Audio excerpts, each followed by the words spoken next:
할렐루야, 주님을 찬양합니다. 높은 삶으로의 부르심 시리즈. 오늘은 극진한 찬양, 신부된 교회의 노래입니다. 그리스도의 신부된 교회로 전환되어 가는 교회 회복 운동의 여정 가운데 하나님을 극진히 찬양하는 세대가 일어날 것입니다. 하나님의 영광이 있는 지성소 안으로 들어가기 전에 놓여 있는 향단의 향이 이 극진한 찬양을 상징하는 것처럼 주님이 오셔서 지상의 교회를 영원한 교회로 변형시키기 전에 이 극진한 찬양이 영광의 영역으로 들어가는 길을 준비하게 될 것이라는 사실입니다. 이처럼 극진한 찬양은 하나님의 영광의 영역에 들어가는 통로가 되며 그 영광의 영역 안에 모든 초자연적이고 창조적인 역사들을 자연적인 상황 속에 풀어놓는 열쇠가 될 것입니다. 그러므로 다가온 영광의 부흥을 위해 찬양과 경배의 본질에 대한 재해석과 바른 실행이 무엇보다 중요한 시점에 오늘의 교회가 서 있습니다. 하루는 어떤 젊은 목사님이 자기 교회 창립 기념일에 초청한다고 하면서 하는 말이 식사하고 간단히 예배 드리고 난 뒤에 모두를 위해서 워십팀이 준비한 것을 보여준다고 하는 말을 들었습니다. 그 말을 들으면서 한국교회 안에 이 찬양과 경배에 대한 잘못된 인식이 심각한 것을 새삼 알게 되었습니다.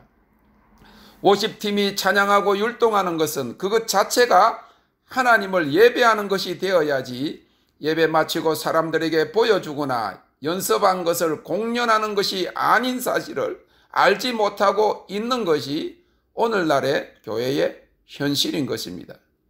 성경적인 찬양과 워십 경배라는 말은 하나님께 올려지는 것에만 국한되어야 합니다. 그러지 않은 것은 기도나 간구송이요, 복음송이나 전도송이나 은혜송이지 하나님을 높여드리는 찬송이나 찬양은 아닙니다. 찬양, 프레이즈는 하나님께서 어떤 일을 행하셨는지, 어떤 일을 하고 계시는지, 어떤 일을 행하실 것인지를 노래하는 것입니다. 하나님의 이름, 하나님의 성품, 하나님의 역사를 노래하는 것이 찬양입니다. 찬양은 하나님에 대한 노래입니다. 하나님께 드리는 그런 노래입니다. 경배, 워십은 하나님이 누구신지를 선포하는 것입니다. 앞으로 하나님께서 극진한 찬양과 경배를 통해 회복된 교회를 이전에 경험해 보지 못했던 영광의 영역의 높은 곳으로 데리고 가실 것이며 지상의 교회는 점점 더 하늘의 찬양과 경배의 영역을 맛보게 될 것입니다. 다윗은 시편 132편 7절에서 우리가 그의 성막에 들어가서 그 발등상 앞에서 경배하리로다 라고 하였습니다. 다윗은 이 극진한 찬송을 통하여 영으로 하나님의 발등상 앞에 경배하는 영광의 경배를 체험하였습니다. 감사함으로만이 우리가 성소의 문으로 들어가며 극진한 찬양으로만이 거룩한 영광의 지성소 임재 안으로 들어가게 되는 것입니다.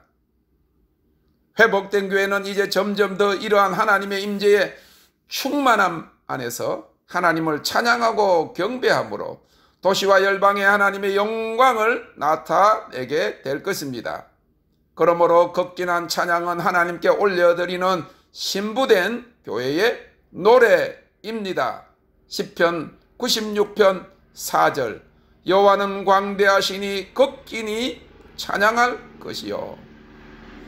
이렇게 찬미하는 곳에 승리가 있습니다. 시편 22편 3절 이스라엘의 찬송 중에 거하시는 주여 주는 거룩하시니이다.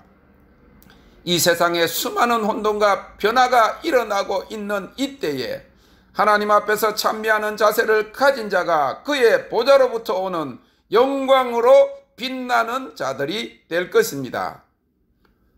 사랑하는 성도 여러분, 우리는 우리 마음속에 매일 하나님의 나라의 초자연적인 실체를 경험하고 아는 것이 필요합니다. 찬미가 우리를 그 장소로 인도해서 그의 사랑의 능력을 항상 느끼게 하는 곳으로 이끕니다.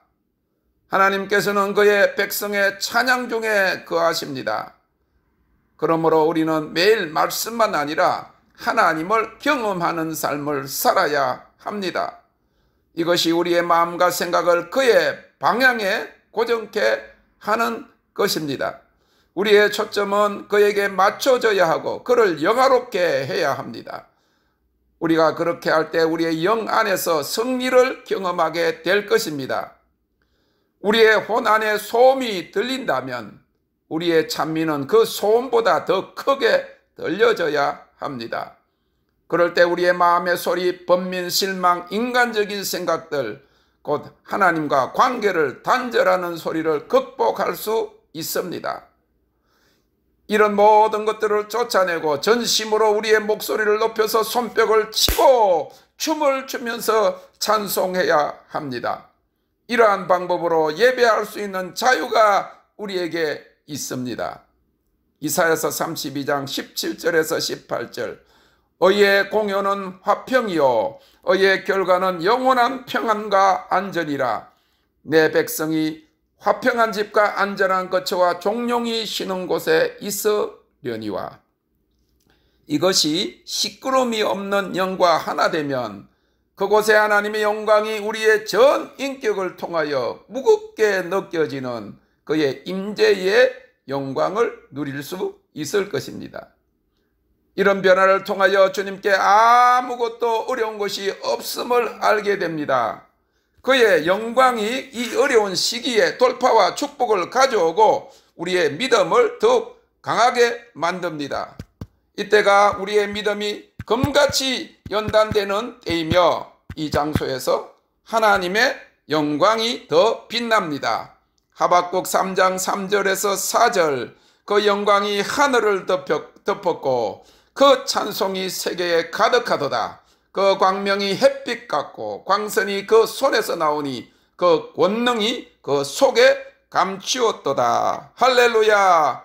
주님을 찬양하고 경배합니다. Thank you, Lord.